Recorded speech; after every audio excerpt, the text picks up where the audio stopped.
Good afternoon, everyone. It's Catherine Staton from the Lang School of Business and Economics. I'm the director here, the director of all graduate programming at the Lang School of Business, and I am so delighted to welcome you to our information session about our Lang MBA and our Lang Masters of Leadership program. So welcome. Just some housekeeping items. You're welcome to keep your microphone on mute during the presentation, the slides that I'm going to give. Of course, you're always welcome to use the chat function throughout, and there will be time for questions and answers at the end of the session. I know everyone that's registered for this workshop has also received an email from our team about the Lang Leadership Program or our Lang MBA program.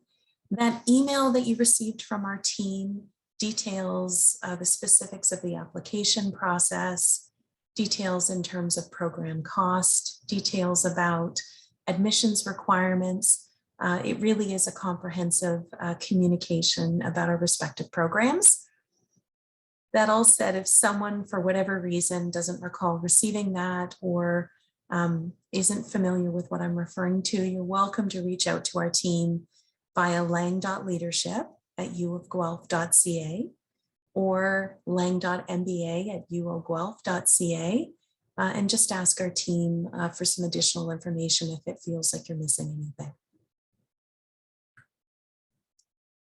I wanted to kick off this information session by sharing just how proud we are to be associated with the Lang family. So the Lang School of Business and Economics was named as such. It was named to recognize and really exemplify the work of Gordon S. Lang, a visionary entrepreneur and business leader. And it's this quote of his that I think really exemplifies everything that we strive for at our School of Business, and that is to work hard, don't be afraid to take risks, and be the one leading change, not following it. That phrase is absolutely something that we embody within our MBA and Masters of Leadership programs as well. So we wanted to introduce everyone to our namesake, Gordon S. Lang with the Lang School of Business and Economics. In terms of our school, our mission is business as a force for good. So we take also great pride and day-to-day commitment on redefining leadership and business education that responds to our changing world.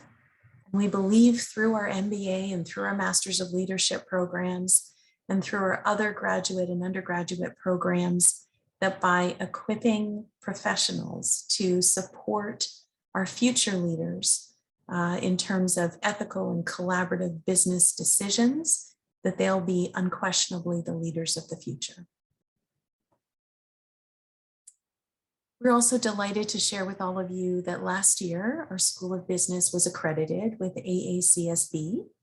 So it takes about 5 or 6 years to work through the application process with AACSB accreditation. So we had been doing this for a number of years, and last year were granted AACSB accreditation, which is a huge accomplishment.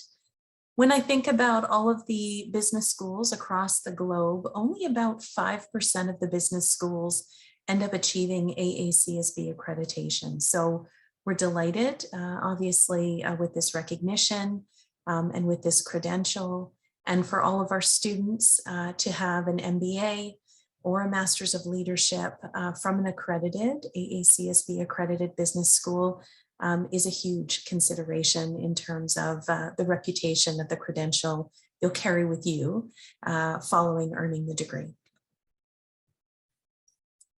Our Lang MBA is also ranked 5th in the world by Corporate Knights with their Better World MBA ranking.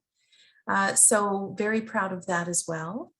It is something in terms of this focus on sustainability that really does differentiate us.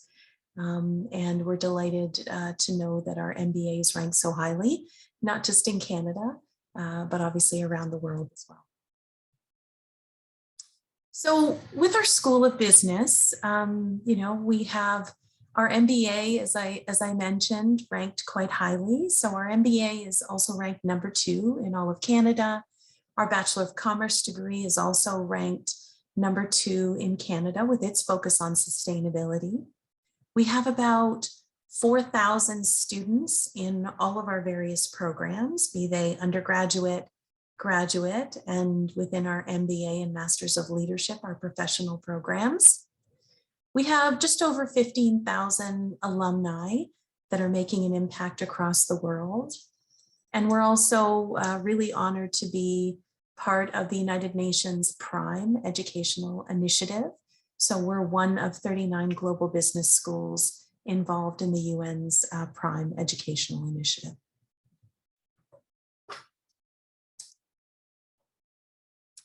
At Lang, when it comes to learning, when it comes to our process by which we support students through the academic process, it really does boil down to a focus on active learning and pedagogies that foster student engagement.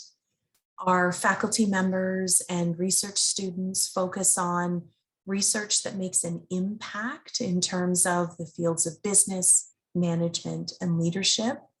And we care very deeply about community engagement as well, in terms of our partnerships with industry and with community partners as well.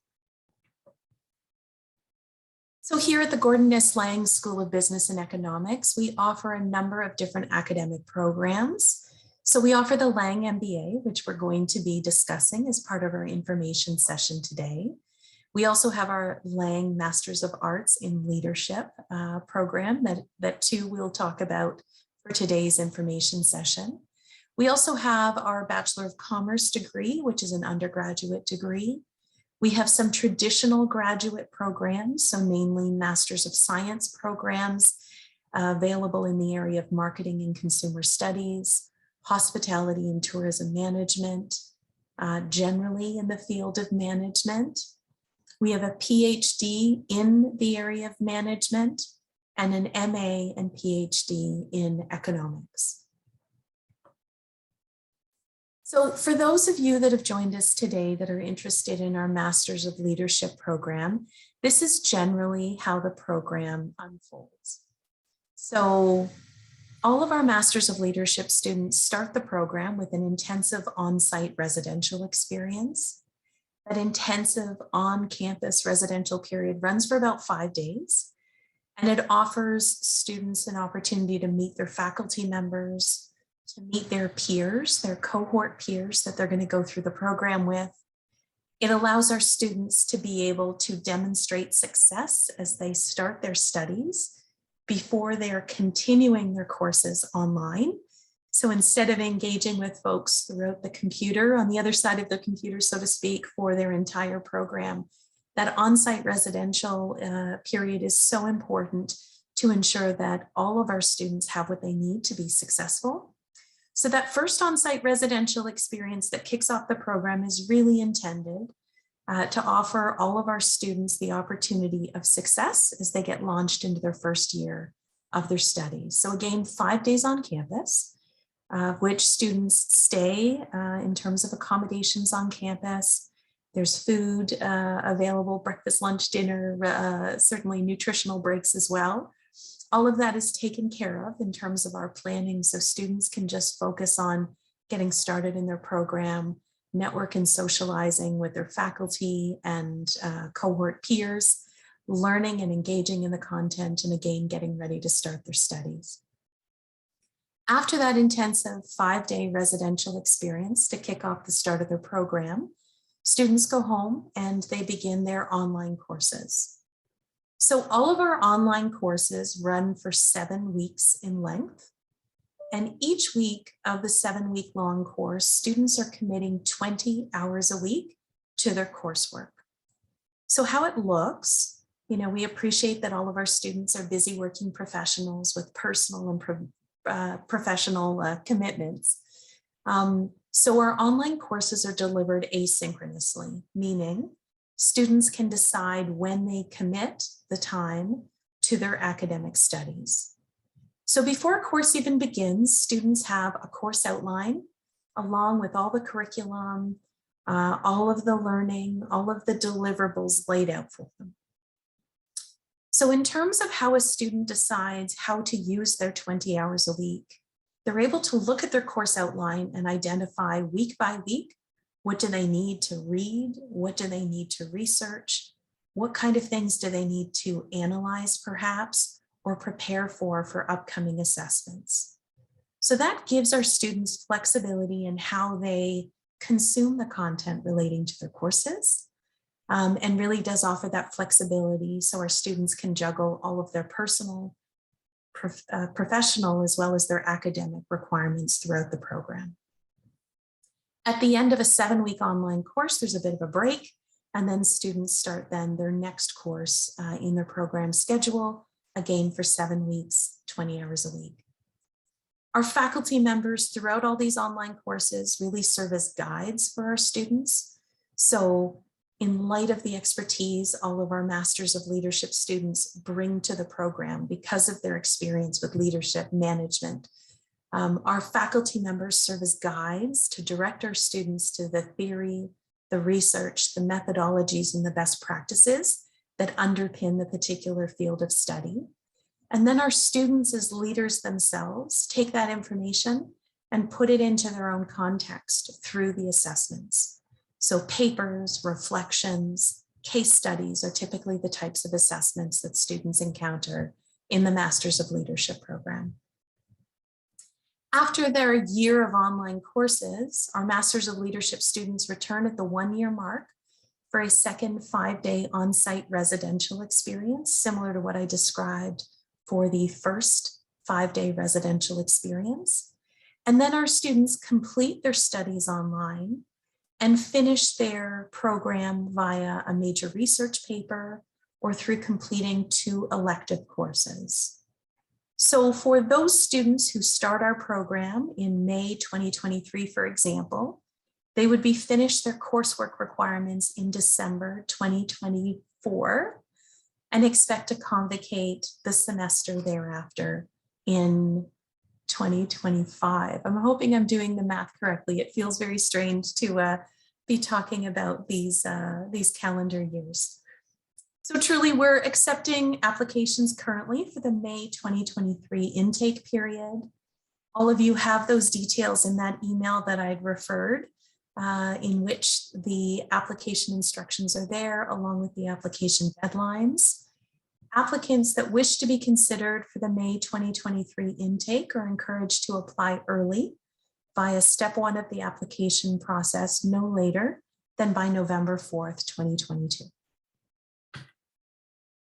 For our MBA program, the delivery looks much the same as what I just described for our Masters of Leadership program.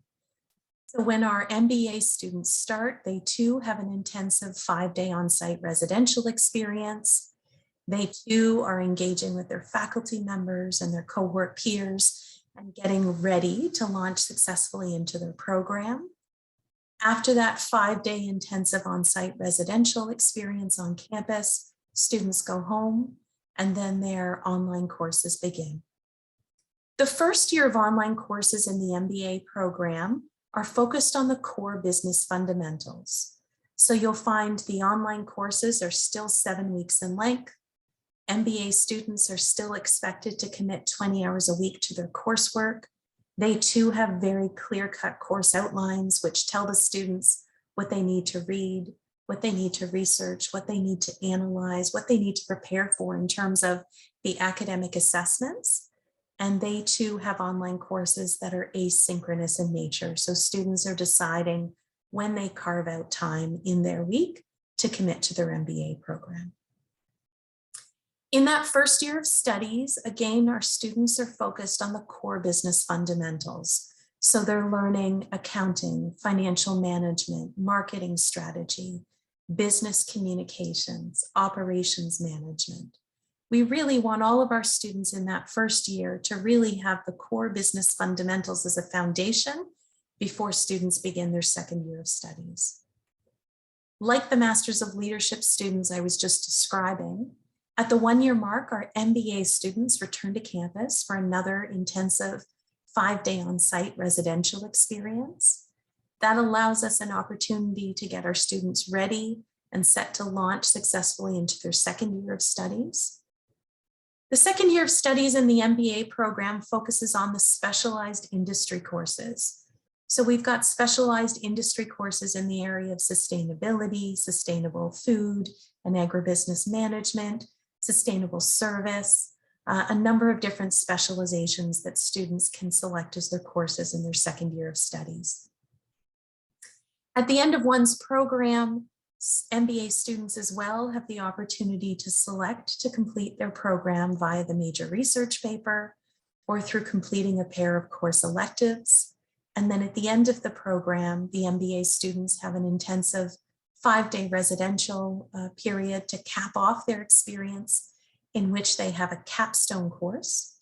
The capstone course is on the focus of strategic management, in which students take everything that they've learned over the course of their MBA program and put it together in an integrated capstone course in which they're demonstrating all the skills and abilities and competencies they've developed and demonstrated over the course of their program. For MBA students that start in the May 2023 semester, so summer 2023 is a semester, they will have 7 semesters of study.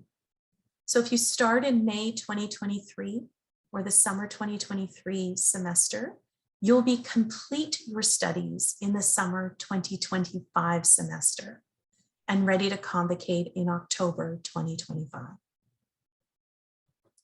Like what I just described for the Masters of Leadership students, applications are currently being accepted for the Lang MBA program with the May 2023 intake period. Applicants are encouraged to apply early. Again, you've got the application instructions in that email that our team sent along.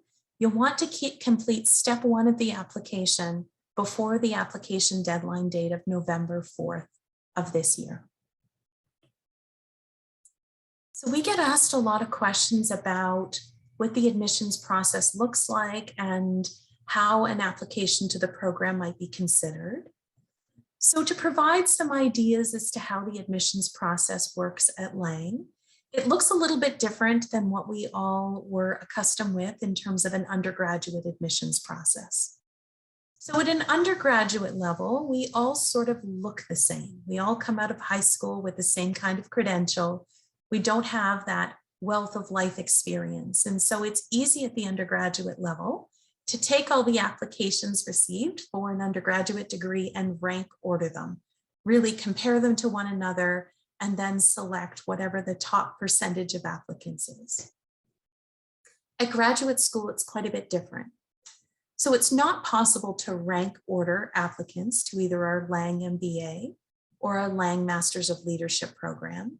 And there's lots of reason for that. So you can have 2 professionals, for example, that have the same job title, but how they perform in that job may look entirely different. As well, we can have 2 applicants that appear to have the same academic background. They completed a similar kind of degree from a similar kind of institution. But again, what someone does with their prior academic background can differ substantially. So we really have to consider applicants individually for their own merit. So that's exactly what happens. So after you complete an application to the program, so namely complete step 1 of the application process and complete step 2 of the application process as detailed in that email that you've received. Once your application is complete, it moves forward for review with both of our separate admissions committees. So we have 2 separate and independent admissions committees. They review each application individually for its own merit. And in essence, our admissions committees are looking at applications that show strength in 3 areas. They're looking for applications that show strength in terms of prior academic experiences. That would be a 4-year honors bachelor degree, a general bachelor's degree that's 3 years in length, diplomas, professional designations, certifications, other courses. All of those examples are examples of prior academic experiences that they will take into account. They're looking for the nature of the academic experience, where you studied over what period of time.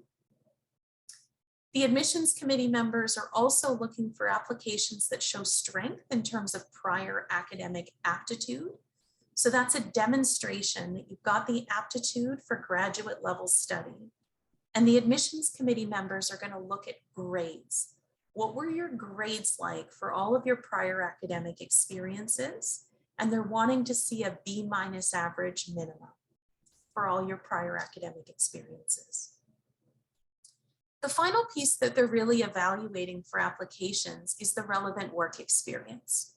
So our admissions committee members, because our programs are so applied, you need business, managerial, and/or leadership related skills and experiences. They're looking at your work experience to look at the kind of competencies, the kinds of skills you've developed or demonstrated over the course of your career thus far. They're looking for, on average, no less than 3 to 5 years of relevant work experience. So to summarize, once you complete an application to the program, our admissions committee members are going to review their completed application, looking at your prior academic experiences that include degrees, diplomas, professional designations, certifications, and other courses. They're going to evaluate your grades within the last 2 most recent years of academic study for all of your prior academic experiences. And they're going to evaluate your relevant work experience. Namely, what are those business, managerial, and/or leadership skills, abilities, and competencies that someone's developed or demonstrated thus far in their career. We get a lot of questions about whether or not someone might be considered eligible for admission, and we understand. So it's one thing to list the admissions requirements under those broad categories of academic experiences, academic aptitude, and the work experience. A lot of individuals who approach us really are sort of understanding the sort of nuances in terms of their background. So based on their academic background, maybe they didn't complete a 4-year honors bachelor degree, and would their prior academic credential be considered? We get questions about their aptitude for graduate level study, noting that sometimes the grades from their prior academic experiences may not reflect what an individual believes they're currently capable of. So we get questions about things like that. We're more than happy to have a conversation with you to assess your eligibility for admission, and you can book a pre-assessment appointment with us through our website. The link is at the bottom of the slide, and we'll be sharing these slides with you following the session. So again, more than happy to give advice before someone commits to initiating an application to the program. All to say, when someone's considering an application to our MBA or our Masters of Leadership programs, as they're both very competitive, and as applicants don't necessarily get offered admission, even if they meet the minimum admissions requirements because of how competitive it is, we do encourage folks to take the due diligence and put together the strongest application that communicates to the admissions committees what it is that you'd be bringing to the table, what it is that you would be able to contribute and commit to as a student in the MBA or in our Masters of Leadership program. I'd refer to this. This is a handout that you would have received in that original email that our team sent along. I'm just summarizing. It is, as I mentioned, a 2-step application process. So step 1 is completing your application, your account, through the Ontario University's Application Centre. In your handout, you'll find that Ontario University's Application Centre that's underlined, that will take you as a live link, a hyperlink to actually the right web page so you can initiate the online application form with the Ontario University's Application Centre. And once you create an account and log in, you'll complete their online application form that includes your demographic information, your academic experiences. So you enter in where you studied, the nature of your degree. It's basically an exercise in copying and pasting from your resume. You enter in your work experience, your job titles, over what period of time, working with which employers. You again are copying and pasting off a resume. You're also identifying who you want to serve as your references in step 1 of the application process. So a minimum of 2 references and a maximum of 3 references, and they can be from an academic or from a professional background. It's entirely up to you. Finally, after you've entered those pieces into the online application form, you'll review what you've submitted or what you've entered, verify the information, and then submit the Ontario University Application Centre fee of $150. After you complete step 1, there's really 2 things that happen. So the first thing that happens is a copy of your application comes across from the Ontario University's Application Centre to the University of Guelph. And once the University of Guelph is notified that you've completed your online application form, they will email you details about how to access the Web Advisor system, which is step 2. So the Web Advisor system allows you to upload your various documentation and application artifacts, like your unofficial transcripts, your statement of interest, your curriculum vitae, or your resume, to complete the remainder of your application. The second thing that happens after you complete step 1 of the application is your references receive an email, direct, it's a secure email that asks them to complete a referee assessment form on your behalf to support your application to the program. So the referees are asked, to identify how long they've known you and in what capacity. They're asked to rank you on a number of different scales. So referees are asked to rank you on your communication skills, your work ethic, your industriousness, etc. And there's also an area for a free text box, so they can enter in anything else additionally to support your application to the program. Once step 1 is completed, once step 2 is completed, and you can track your progress at completing step 2 using the Web Advisor system, then your application is considered complete and you move forward. Your application moves forward for consideration with our admissions committees, like I mentioned earlier. Finally, before I sequence the slides, the things that you need to complete an application include an online application form in step 1 with the Ontario University's Application Centre, all your transcripts from all of your prior academic experiences, your referee assessments, a minimum of 2. So your referees that you request in step 1 will need to complete their assessments. Once they complete them electronically, you'll see in Web Advisor that they've been completed, but you won't be able to see what your references noted in their assessments themselves. Again, in step 2, you'll have to upload a statement of interest that outlines your motivation for enrolling in the program and really, is like an open letter to our admissions committees. So it's a letter that really, tells the admissions committees more about yourself beyond what they can see on your transcripts, beyond what they can see in your resume, for example. So I've seen that applicants detail their strengths, detail those business, managerial, leadership related skills, abilities, and competencies that they'd be bringing to the table. Again, you'll want to upload your curriculum vitae or your resume. Either format is acceptable in step 2 of the application. And for those for whom English is not their first language, you'll find on page 4 of this application instructions handouts the details about submitting in the results of an English language proficiency test. All right, with that, our formal presentation is over in terms of the slides.